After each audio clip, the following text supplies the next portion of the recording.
welcome back everyone to Keeping Up with the Force. Today we are going to be talking about how mental illness is treated in the justice system. Let's get into it. Mental illness is highly neglected in our justice system and is often overlooked. There is a big stigma around mental illness where a lot of people don't believe that mental illness is as important and real as it actually is. In this sense, many people think that when people with a mental illness act out or commit a crime, they are doing it out of their own will and are doing it because they want to, when that always isn't the case. With this belief around mental illness, people with mental illnesses who go through the system are most of the time not treated fairly. They are usually left undertreated or not even treated at all and will result in their mental illnesses worsening even more. This will lead to prisoners acting out more and ending up in an even worse condition than they were before. They'll end up housed in especially harsh conditions, including isolation, that can push them over the edge into acute psychosis. This has been an occurring problem for so long, and we need to find ways to better the system. On today's episode, we have myself, Myra Mosqueda, Susan Villa, Summer Mangasser, Kayla Mayfield. Okay, and before we get into it, I would like to thank our sponsor, Modern Recovery.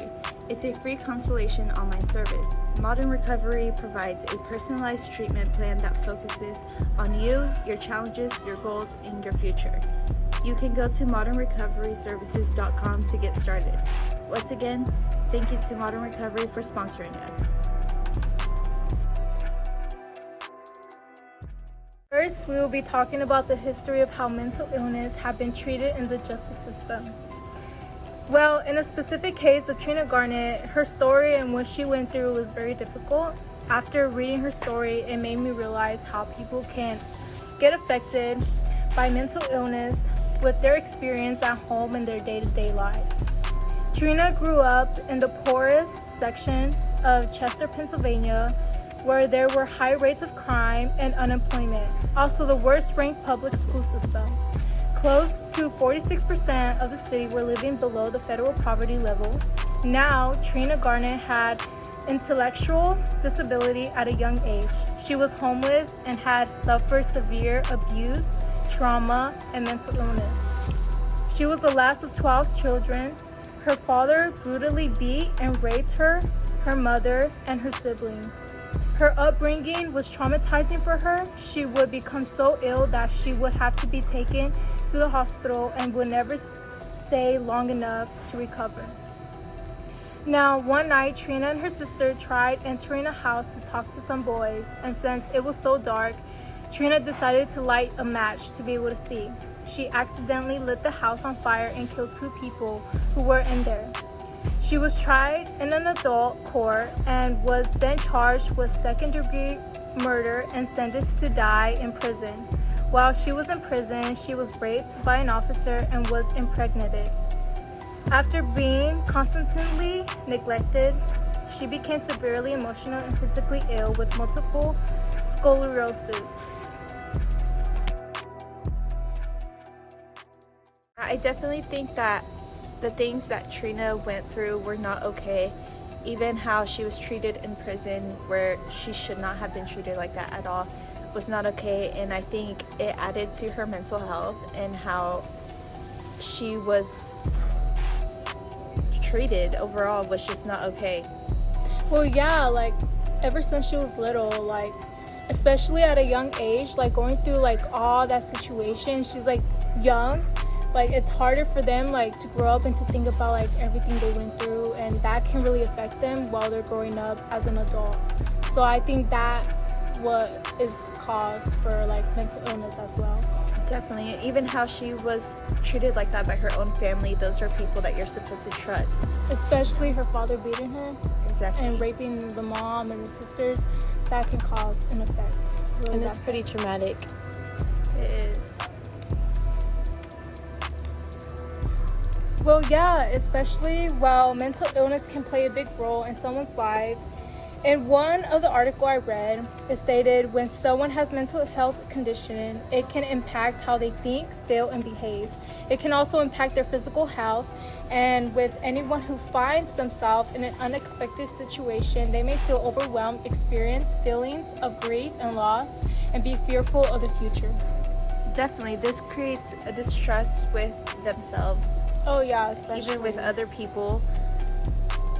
It's just not something that anyone should have to go through at all. It's a really impact in someone's life, which can be hard on young ones, parents, family, sisters, siblings, everybody. Many prisoners have been left untreated and aren't cared for. They are treated more harshly than others since they are left untreated and tend to act out more. Many fall into a state of psychosis where they can't think clearly and can't differentiate right from wrong. Yeah, falling into the state of psychosis, I've heard stories where people literally don't know what they're doing at all. For example, like I've heard mothers who have postpartum depression and they fall into the state of psychosis where they're treating the people around them bad and they don't even realize it, but they do like horrible things, which is really sad because I feel like people should be getting the right treatments. But yeah, I mean, it happens a lot. Yeah, definitely. And I feel like people should realize like those state of minds of having those people in the system, like juvenile system, is like it's gonna cause trauma. There's gonna be a lot of things that they're gonna see which can cause more trauma into their life. So yeah. I definitely agree with how you guys say like how it's harder for them to find treatment and stuff, and one of the reasons I feel that way is because like they basically get taken away from society and they don't know how to like comprehend with financial gains and stuff like that. And I just feel like personally like going through that, like you wouldn't be able to like reach out and get that help, basically. Yeah. Okay, well, many of these problems are still occurring today.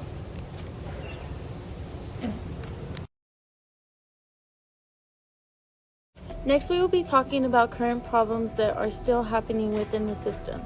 The story of Joe Sullivan also represents a lot of what is still happening today.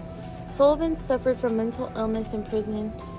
Joe Sullivan was 13-year-old, convicted of rape and sentenced to life in adult prison in Florida. Joe stated that he was a part of a robbery that had occurred one night, but had no idea of anything actually happening to the victim. Joe had suffered abuse during his childhood.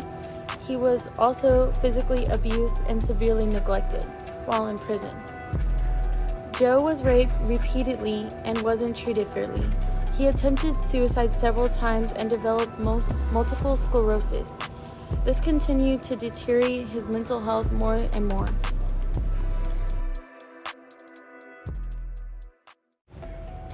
Yeah, so I think Joe Sullivan's story is pretty similar to Trina's story. They were both abused at such a young age. This definitely plays a role into someone's mental illness. Even how he was treated in prison was similar, and this added into his mental health, which did continue to deteriorate over time.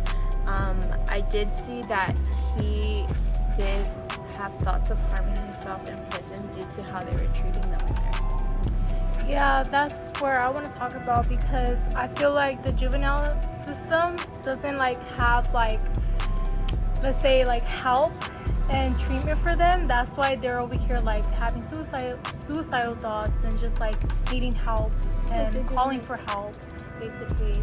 So I feel like it's hard for them to stay in prison while there's a lot of things around them going on. Yeah, and even how they're being thrown into like an adult prison where they're surrounded by so many older people. Exactly. They're still at such a young age where they haven't even gone all the way through puberty. Like, it's just They're literally children in an adult prison.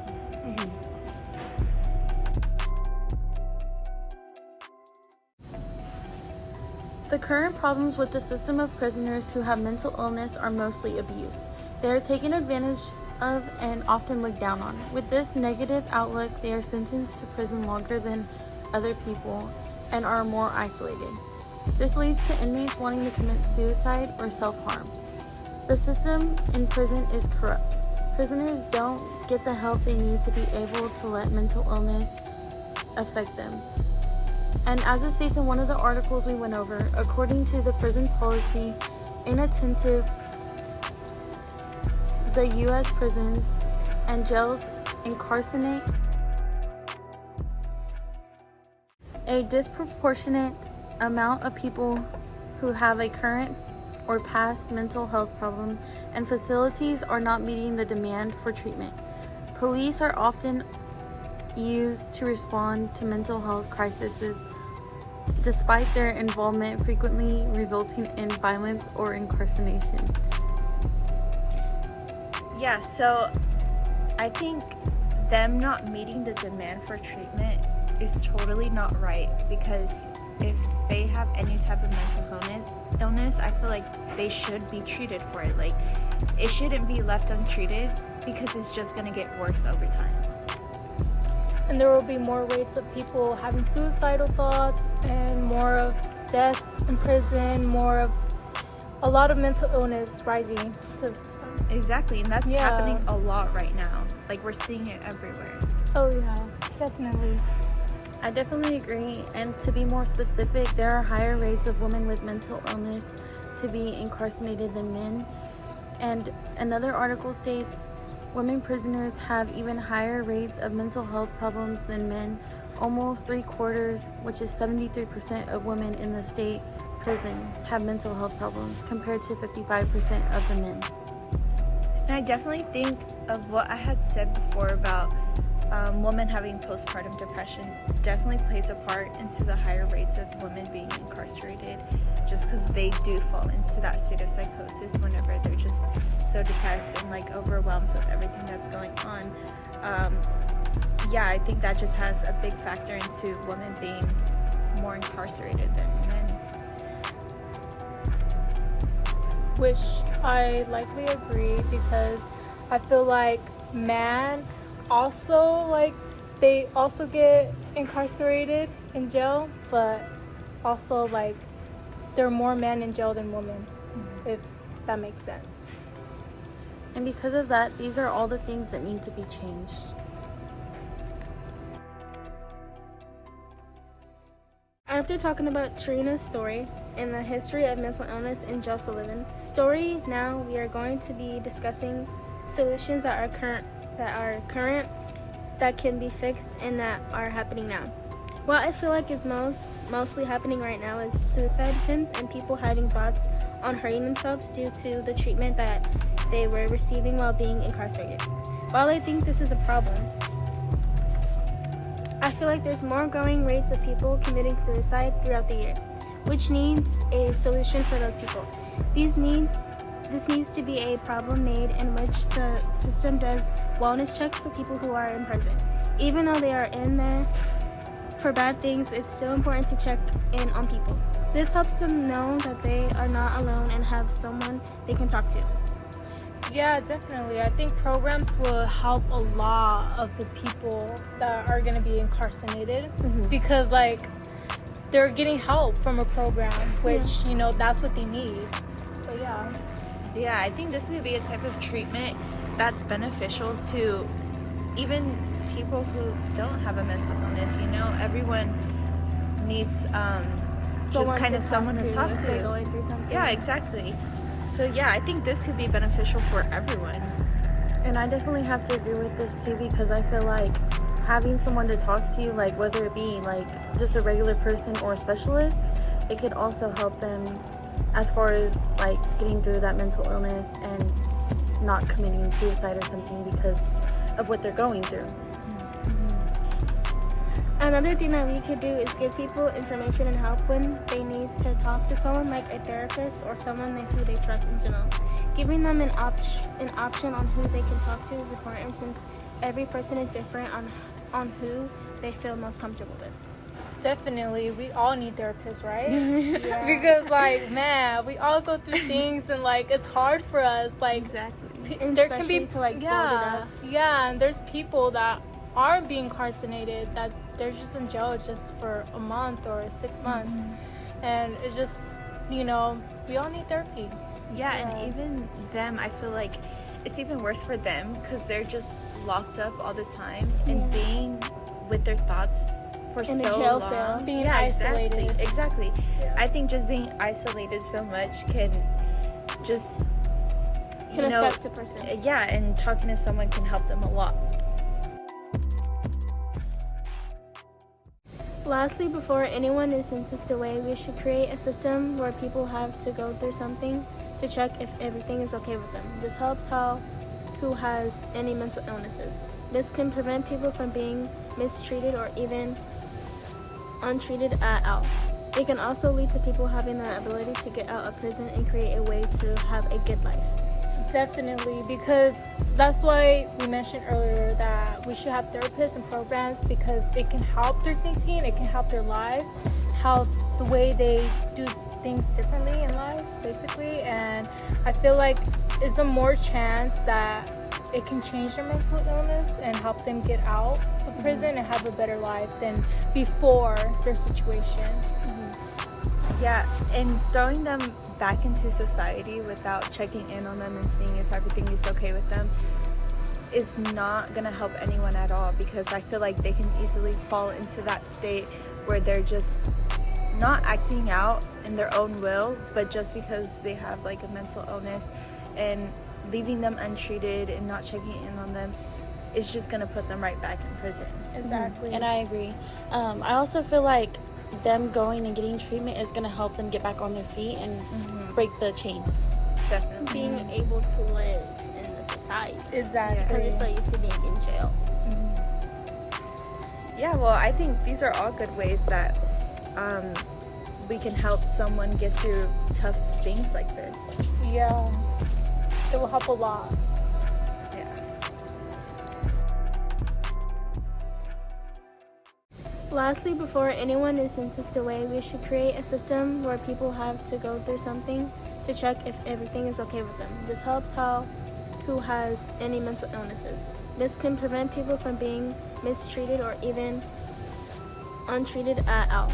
It can also lead to people having the ability to get out of prison and create a way to have a good life. Definitely, because that's why we mentioned earlier that we should have therapists and programs because it can help their thinking, it can help their life, how the way they do things differently in life, basically. And I feel like it's a more chance that it can change their mental illness and help them get out of prison and have a better life than before their situation. Yeah, and throwing them back into society without checking in on them and seeing if everything is okay with them is not going to help anyone at all, because I feel like they can easily fall into that state where they're just not acting out in their own will, but just because they have like a mental illness, and leaving them untreated and not checking in on them is just going to put them right back in prison. Exactly. And I agree. I also feel like them going and getting treatment is going to help them get back on their feet and break the chain. Definitely. Being able to live in the society. Exactly. Because you're so used to being in jail. Yeah, well, I think these are all good ways that we can help someone get through tough things like this. Yeah, it will help a lot. Yeah. This is gonna conclude today's episode. This is definitely a topic that you all should look into more, and encourage others to listen to this episode to bring awareness about the problems that are currently happening and have happened in the past within our criminal justice system of those who struggle with mental illness. This is a current problem that definitely needs to be solved. We would like to thank everyone for tuning into this week's episode, and I hope to see you next week on Keeping Up with the Force.